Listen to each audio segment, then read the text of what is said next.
What is going on, everyone? Welcome on into Sports Talk with Broads. Obviously, I'm going live once again, so a little different. I have to clean up my office and my studio, and a lot's happening right now, so I'm making what I can do here. I'm making the best of the situation. Definitely let me know down in the comment section during the live chat if everything's working smoothly. But here's what I do know. The Sixers offense was not moving smoothly at the end of that basketball game, and it's a shame because that three-pointer by Embiid was disturbing. He made a nice play defensively, but then the pass to Seth Curry was definitely frustrating. But this is what I will say, and I do believe that it's somewhat of an unpopular opinion right after, right? Because the knee-jerk reaction is, this is horrible, this is devastating, this is pathetic that they lost this basketball game. I almost look at this as a learning point. I think this team needs this style of loss so they can learn from it.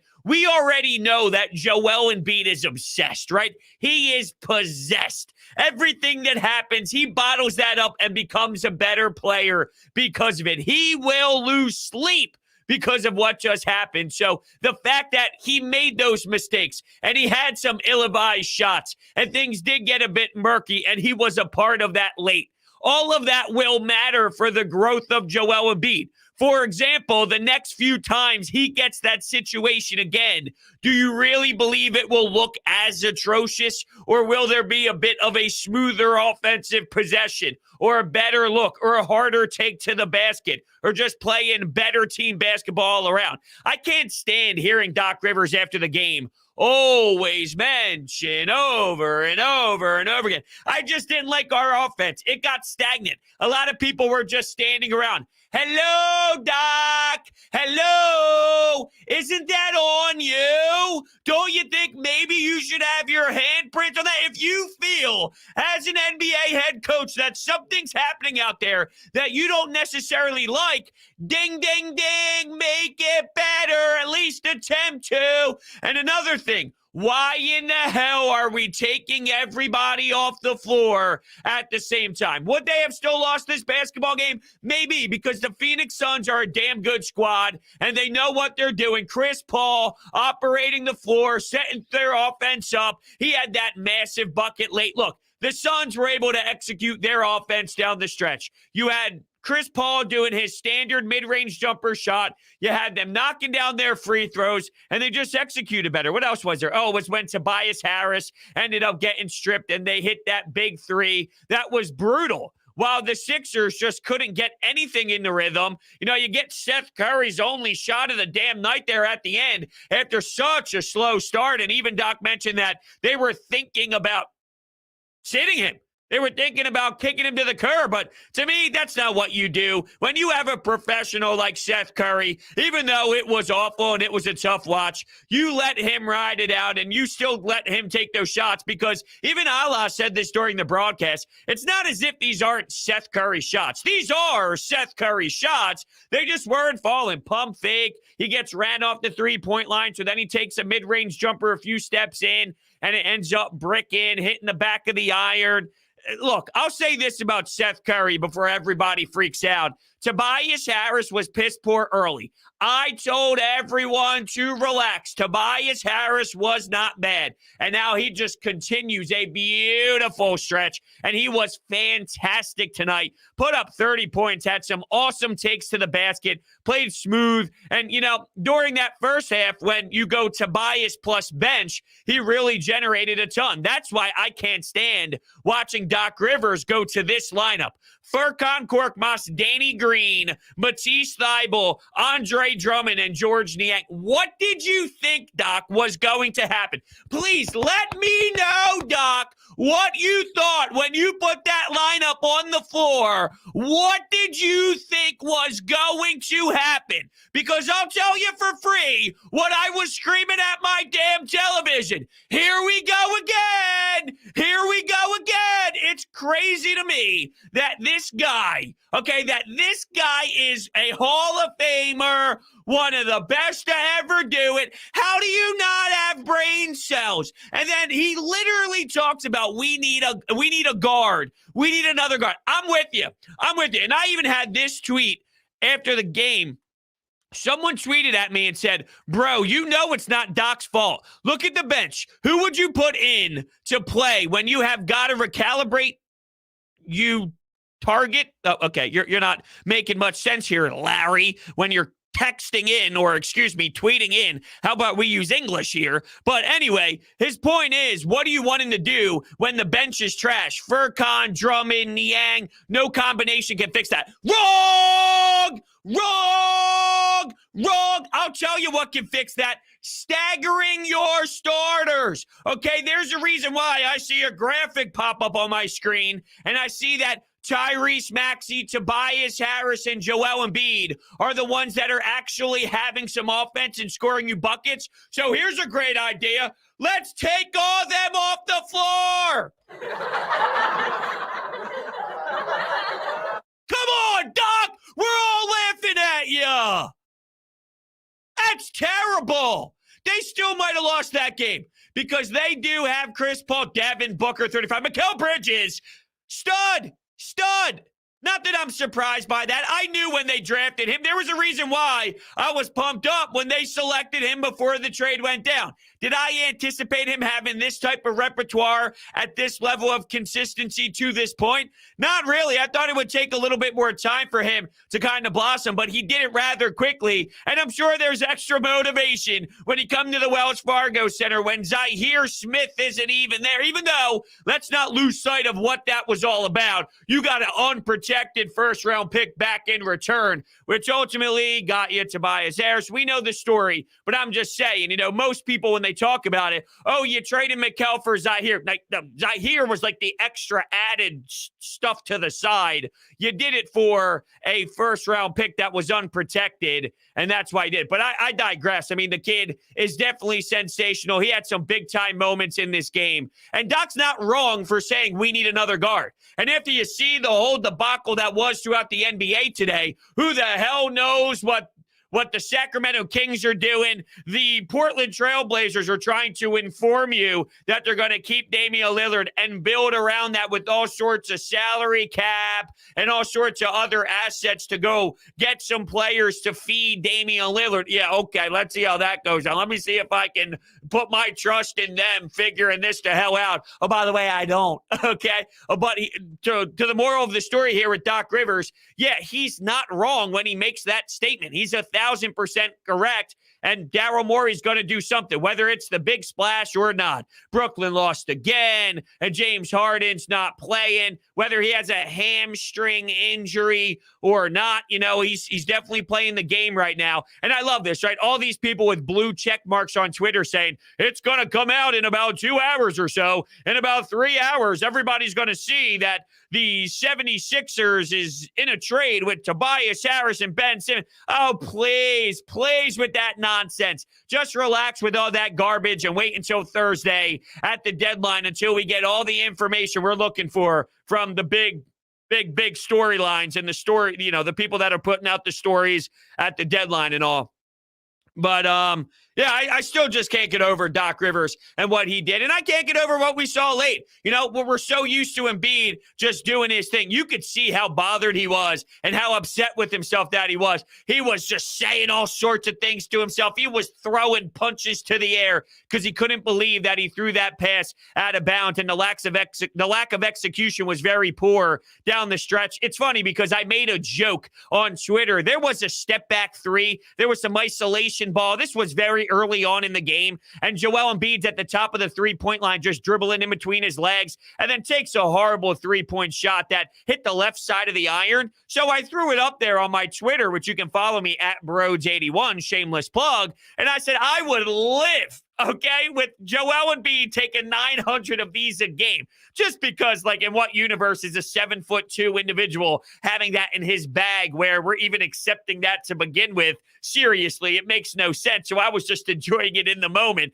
And then, of course, I had to reply to myself, hey, maybe that joke, can I take that one back because of what we saw late? One team was successful closing the door, and the other team tough. But I don't want to lose sight that you need this. You do. It's hard to see it in the moment, but when things go south and when things get sour, there's self-reflecting happening in the locker room. You learn a lot more from losses than you do wins. And when you squeeze out a victory where there's a lot of internal problems that occur on the floor, you normally don't study and analyze what happened so wrong and what you need to clean up as much, because the result dictates your feeling. So you're in the locker room throwing a parade and having some fun. Not anything crazy. And I'm not saying I wouldn't have rather won. Of course, I would rather win than lose. But I'm just saying, from a self-assessment standpoint, when things like this do happen. So the next time you're out there with a couple minutes left and you're going toe-to-toe with a really good team in this league, and they have someone who can traditionally settle the floor down the way that Chris Paul can, what are we going to do differently from the time that we lost at home against the Phoenix Suns? Second half of a back-to-back for them. It's a good win for the Suns. I'm not holding my head down, though. This team battled. This team competed, and they're playing $30 million less than everybody else. There's no lying that they are definitely worse with the roster construction due to that. That's not an excuse, but it's real. They went toe-to-toe with a team that's at the top of the NBA, and they understand how to win road games. I thought Monty Williams did a good job today. I thought JaVale McGee definitely showed some burst and showed some energy. He played like 18 minutes and had about 15 points or so. So he was definitely rocking with some juice and some energy that helped out the Suns definitely make a second win push, if you will, while one team lost it a bit. But it doesn't help when Seth Curry if Seth Curry made 2 more shots throughout that run that he had, is this a different ballgame? Of course. Now, you can technically say that throughout any circumstance, and throughout any sort of game, to be honest. You could say, well, if Devin Booker made a couple shots that he missed, or if Chris Paul made a couple shots that he missed, even though he didn't wow you to death in terms of points, CP3 had 16. He had 12 assists on the day as well. But, you get 2 3-pointers from Matisse Thybulle in the beginning frame of the action, which is like, okay, here we go. There's something to this. One of them gave the Sixers the lead. They started out slow, missing about 7 of their first shots. You knew eventually they would start going in, but Matisse Thybulle drills a couple threes. And guess how many shots he ends up with at the end of the game after playing 35 minutes? 2 shots. How does that not bother you? How does that not piss you off? Because it disturbs me like no other, and I can't wrap my head around it. There's a lot that I can't wrap my head around. It starts with Doc Rivers, and then it's Matisse Thybulle, and then it's a bit of how bad Seth Curry's playing, but I think Seth Curry will snap out of it. It's clear and obvious that he's battling something, and he's not feeling 100%, and just like Tobias just needed time to figure out, okay, what am I going to do to work around this? Clearly, I'm not hitting the shots and playing as comfortable as I want to. What do I need to tweak, and how can I approach this with a whole new mindset? And Toby has done that tremendously. I tried telling all the haters and despisers just to relax, because he's been in this league way too long to play as horrible as he did in the beginning stages of this season. Just breathe a little bit and it will eventually work out. The back of the baseball card theory. And that stays true with the Seth Curry as well. And that's like, I know tonight's not the night to maybe die on this hill, if you will, but I will, because a 1-game sample size is not going to be enough to change my whole entire mindset on things.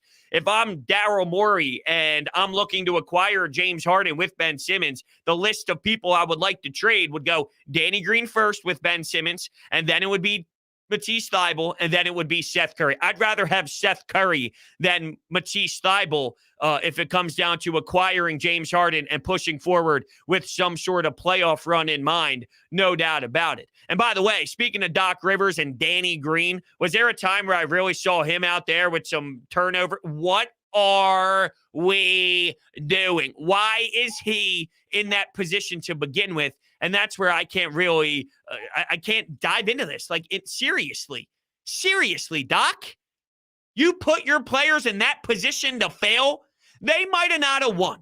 But all I can ask for is to maximize your current roster. Put your players in the best position to succeed, even based off of your limitations. And if you fail that way, that's fine. But then I can at least say, okay, Doc, I can get behind it. I could support your logic. I see what you were trying to do, and there's sense. There's no sense in a bunch of Doc Rivers. And it's hilarious because it's painful, don't get me wrong, but it's hilarious because of the way that he views himself. And I don't think he should believe that he blows, to be fair, But how do you look at this game and when you're staring the media in the face, instead of, I don't know, realizing that you had a lead in the third quarter and then it slipped miserably and you were a part of that, instead of just saying we need a secondary guard, we need another guard, we need another player on this team at the guard position, right? However the hell he phrased it, we know the moral of the story. How about you acknowledge that there's things that I could have done differently to maybe stop the bleeding? There's guys that can actually score on this team, and while they were scoring, I elected to put all of them on the bench at the same time. And maybe if I realized that I could have been sharper, then that lead wouldn't have been cracked into as easily as it was. I don't know, Doc. Just thinking. Just using the thing that's inside my head here. It's crazy. It really is. The stagnant offense. Well, Doc, maybe do something. Tyrese Maxey had a tough day at the office as well. 5 of 16. A couple nice baskets, a couple nice takes to the basket where he's taking on contact and he's utilizing the glass. There was a nice Joel Embiid dunk. A couple nice crossovers, too. He's really been putting that into his bag, into his repertoire, where he's crossing over defenders and then he's powering through to the rim with some aggressive dunks. The dunks this year, I don't know if I've seen that much anger as he's targeting the basket and when he's staring at the rim full speed after really just 1 or 2 strides to get there from basically the free throw line. With that full force, though, we thought there was broken rims that were happening in Dallas. Okay.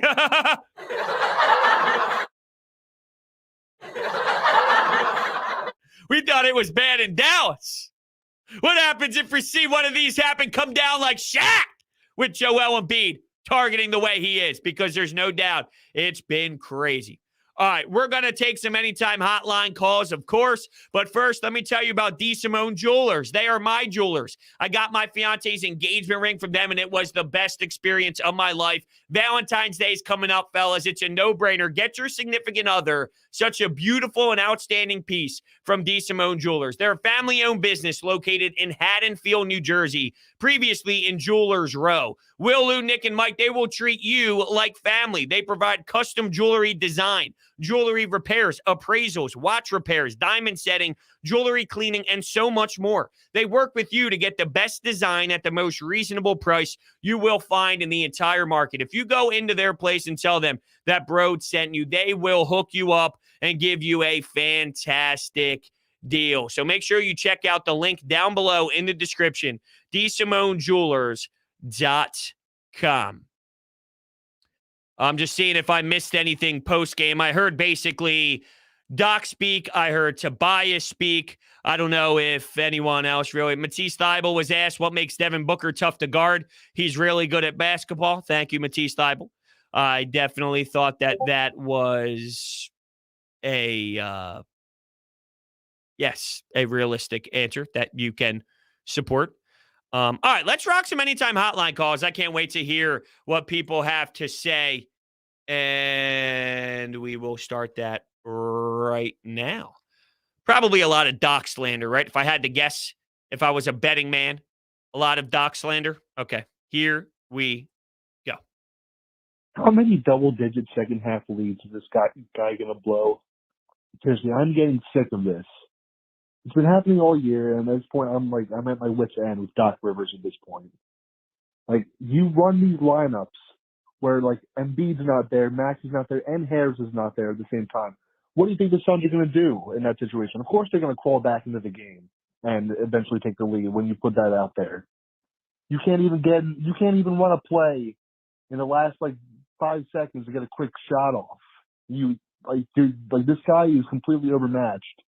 And the fact that he's considered one of the 15 greatest coaches in NBA history is a sham. It's a disgrace.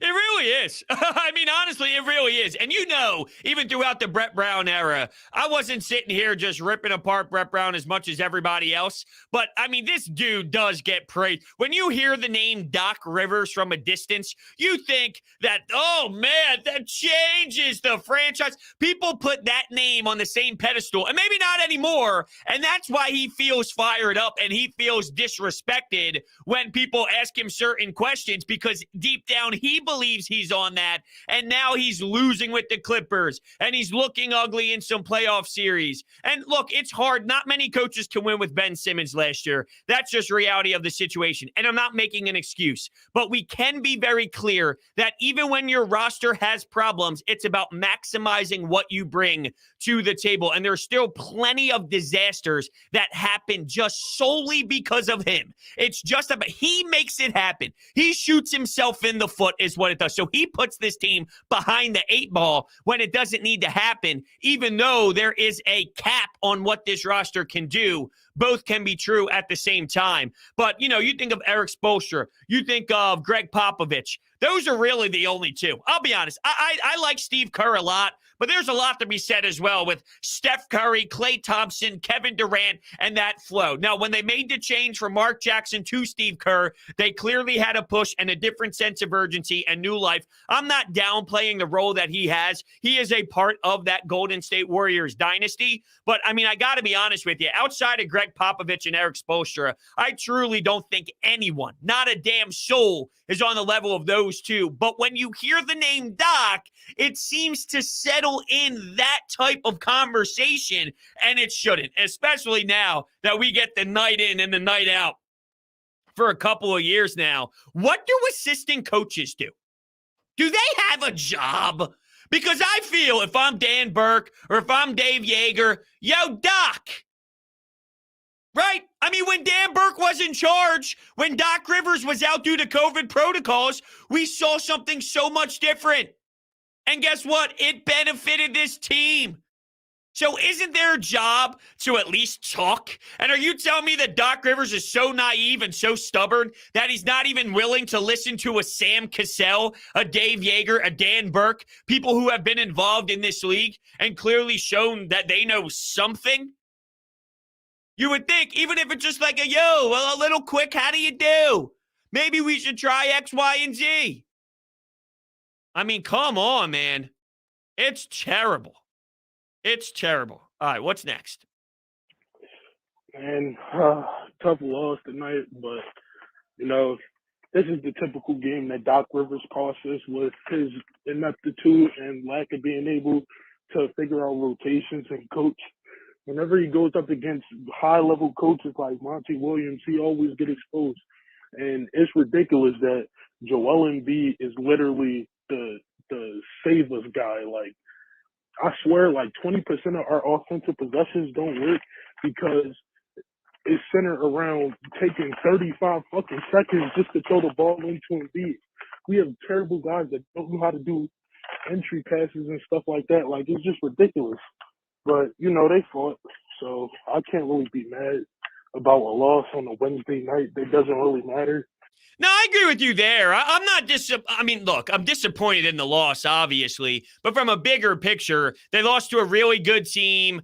They were lacking some good play from some players that need to play better, right? Tyrese Maxey needs to be a dog for this team to succeed. They're not going to be able to take down the Phoenix Suns with two guys when Chris Paul is facilitating the way that he is. He is having 12 assists and really opening up the floor for everybody else. Look, their guys, they played themselves into a good position. While the Sixers, you need Maxey. Joel Embiid laid it out perfectly when he had his interview on with Mike Missanelli on the Mike Missanelli show the other day. If they're going to do damage, they need everyone to play perfect. That's where their roster flaws are right now. If one person has a tough night, if two people are just not buzzing the way they need to, they won't have enough to close out. It makes it that much more difficult. So the fact that Maxey doesn't hit a three all night and he goes 5 of 16, you know, that hurts. I'm not sitting here ripping apart Maxey. I'm just trying to give you the overall landscape on why, you know, you weren't able to close the door the way that you would like to against the Phoenix Suns team, while Mikal Bridges, Devin Booker, CP3, and even got a little juice out of JaVale McGee off the bench.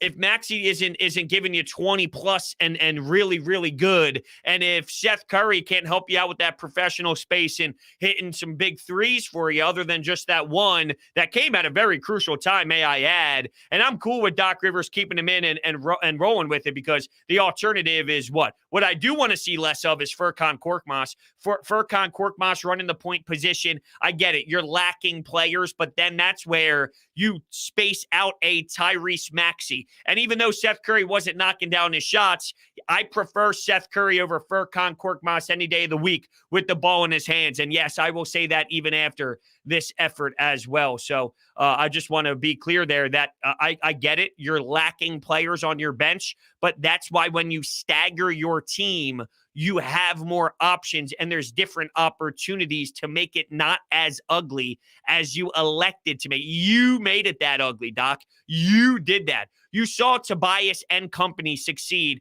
and then you elect to throw out Furkan Korkmaz, Danny Green, Matisse Thybulle, George Niang, and Andre Drummond. I just would really love to sit down with Doc and ask him, what did you have in mind? Now, his answer will probably be something along the lines of, what I wanted to do was buy time and hold our head above water. But don't you realize every time you do that, not fair, not fair. And I've done this in a previous pod, not every time. 90% of the time that you do this, it fails miserably and your team gets hurt by it. So let's use, I don't know, tape study and numbers to tell you exactly what you need to know, which is stop doing this. Insanity, please.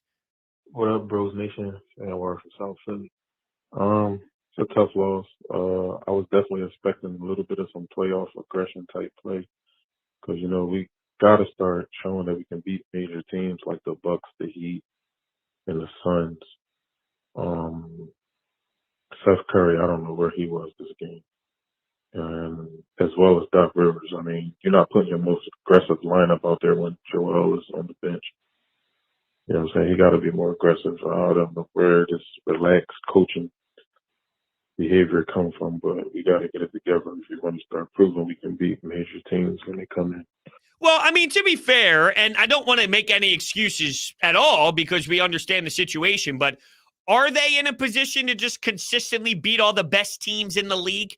Is that what our expectations should be? And maybe the answer is, well, we didn't feel that way in the beginning of the year. Then they played so well and put themselves in this position to only be a couple games out of first place. So now that we saw what they are capable of doing, and we have seen some good wins, beating the Memphis Grizzlies without Joel Embiid was awesome. Going on the road on the second half of a back-to-back and beating Miami. There have been some really high-up energy victories. And because we've seen some nice solid moments so far this season, that we have somewhat changed that level. And yeah, when you see a Phoenix Suns at home, look, they weren't that far away from winning this one. So just a couple of plays and bearing down during the stretch, that's the difference in, coming out with the victory or not. So they're not that far away. Should we feel this way? Maybe we should, based off of just them showing us they're not as bad as what we thought they would be with $30 million unavailable. And I get that, I do, but I'm not ready to say every time a good team comes into town or they go to a different city to play a top tier team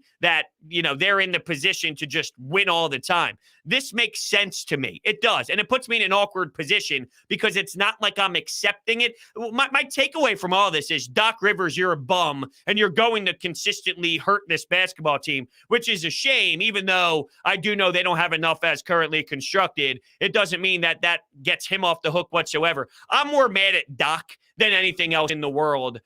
Losing these type of games, it's going to happen. It just is, especially how they are right now. And when your team doesn't have it and you got two players in Toby and Joel basically carrying all the weight, that's not good enough to beat a team that's got multiple pieces clicking and just who they are. They're a good team, a good, well-structured team. They're an NBA Finals type team. And in this one game sample size that they put on in South Philadelphia, they had the upper hand and they came out victorious. But, yeah, I look at this more from the players level, a teaching moment. So the next time that type of sequence happens down the stretch and B gets a big possession offensively, maybe we're not seeing that fadeaway jumper isolation. Let me just jack up a three. He goes, hey, last time I did this, it ended very poorly. And then maybe the next time he gets a rebound on the defensive end with just a minute or so and the clock's winding down, he doesn't rush, he gathers, he takes a deep breath, and then he pursues with a nice pass to whoever the guard is at that time, and they move forward. So